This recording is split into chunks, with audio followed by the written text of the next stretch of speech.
खबर सोनीपत से है, जहां की ओमैक्स सिटी में प्रसिद्ध आर्किटेक्ट्स एवं इम्प्रेस्ड बिल्डर के नाम से जाने वाले नरेश वर्मा वास्तु ग्रंथ के हिसाब से मकान बनाने में विश्वास रखते हैं।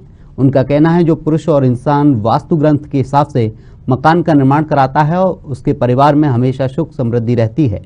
आपको बता दें कि प्रख्यात आर्किटेक्ट नरेश वर्मा अभी तक सैकड़ों सेमिनारों में अपना लेक्चर के द्वारा लोगों को जागरूक करने का काम कर चुके हैं, जिसके चलते साधना न्यूज ने नरेश वर्मा जी से खास बातचीत की है। देखिए इस रिपोर्ट में। देखिए, आज जमीनें भी बहुत महंगी हो गई हैं और उसको बनाना तो आके घर का सपना देखना तो आज के टाइम में इतनी महंगाई में बहुत ही मुश्किल हो गया। लेकिन हम आज पहुंचे हैं यहाँ, नरेश वर्मा जी हैं, आर्किटेक्ट हैं और बिल्डर हैं। हम इनसे जानते हैं कि किस जमीन पे मकान बनाना चाहिए और उसमें क्या कुछ विशेष करना चाहिए ताकि उसे एक मकान बनाने का सपना साकार हो सके। नरेश जी, आज जमीन भी काफी महंगी हो गई है और मटेरियल भी बहुत महंगा हो गया है। कई मकान लोग बना लेते हैं लेकिन वो थोड़े दिन में गड़बड़ हो जाती है, या तो वास्तु का दोष उसमें दिखा देते हैं, उस परिवार उसमें ढंग से रह नहीं पाता। तो क्या मानते हैं आप, किस जगह में मकान जमीन खरीदनी चाहिए और कैसे मकान की बुनियाद रखनी चाहिए? जी नमस्कार। ये एक कॉमन सवाल है सभी का, जो लोग यहाँ आते हैं ना लगभग यही बात पूछते हैं। हम मैंने तो एक पुस्तक ही लिखी है वास्तु पे, कि हम वास्तु विज्ञान पे विश्वास रखते हैं, ना कि वास्तु शास्त्र पे। वास्तु शास्त्र और वास्तु विज्ञान में अंतर समझना चाहिए। जो प्रकृति ने हमें संसाधन दिए हैं, हवा, पानी, जल, वायु, जो भी चीज प्रकृति दे रही है, उसका सही अनुपात में हमारा प्रयोग हो जाए, हमारे घरों में रोशनी टाइम पर ठीक तरीके से आए, हवा ठीक तरीके से आए, तो ये ज्यादा इंपॉर्टेंट होता है। वास्तु शास्त्र से कोई प्रॉब्लम नहीं है।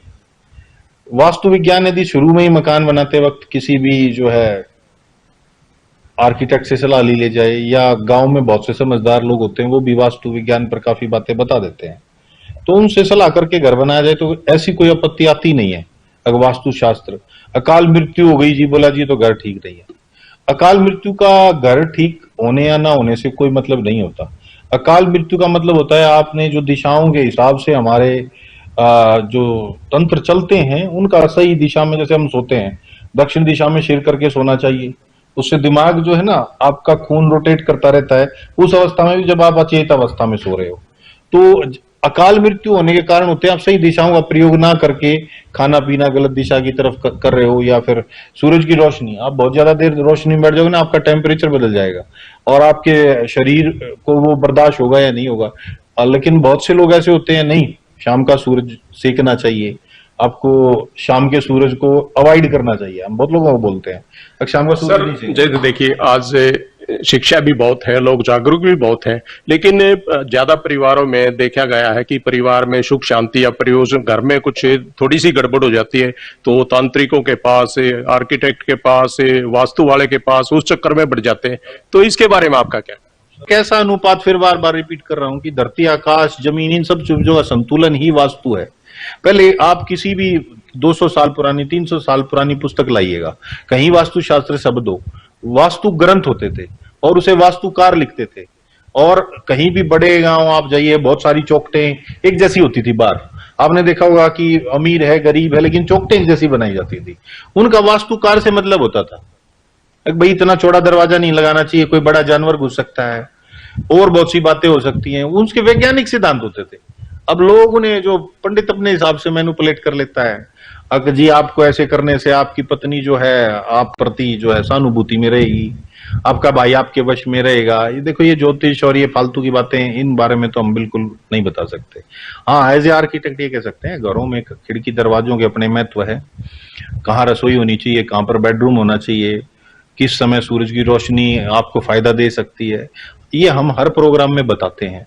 लेकिन आपने बोला कि लोग ज्योतिषों के पास जा रहे हैं और ये सब कर रहे हैं, ये सब ये यूट्यूब वगैरह और ये जो प्रचार जो हम लोग कर रहे हैं ना, जैसे अब आप मेरे ही पास आ गए हैं, अब मैं जो जानकारी दे रहा हूं आप उसे प्रसारित करेंगे, हो सकता है मेरी कुछ जानकारियां सही ना हो, लेकिन आपके प्रसारण से कुछ लोग उस पर अमल कर लेंगे और कहीं नहीं फलाने ने बोला है तो सही बात है।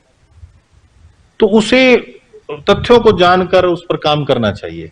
हम लगभग ये जो नई बात अपनी कोई नहीं बताते। किताबों, हर आदमी किताब से सीखता है। हम भी किताबों में बड़े बुजुर्ग जो हमारे अध्ययन किए लोग हैं उनकी बातों पर विश्वास करके अगला काम करते हैं और उनके रिजल्ट हमारे सामने आते हैं।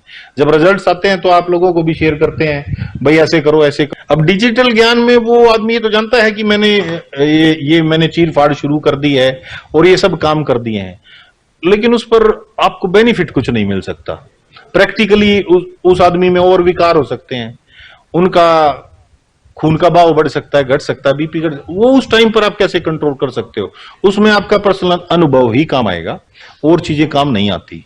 इसीलिए मेरा कहना यही है, बाजार में जो आप ज्योतिष कह रहे हो या इन सब चीजों को अवॉइड करना चाहिए। और यूट्यूब खास तौर पर इन पर रियल फैक्ट्स नहीं देते लोग, मनचाही बातें बोलते हैं, मनचाही बातों का असर भी गलत होता है। मेरा यही कहना है, घर बनाइए, किसी अच्छे समझदार आदमी के पास जाइए, अच्छे आर्किटेक्टों के पास जाइए। और जैसे आप कह रहे हैं कि ज्योतिष वाले के पास जाना पड़ता है और साथ में आर्किटेक्ट इस श्रेणी में नहीं आता, जो मेरा मानना है।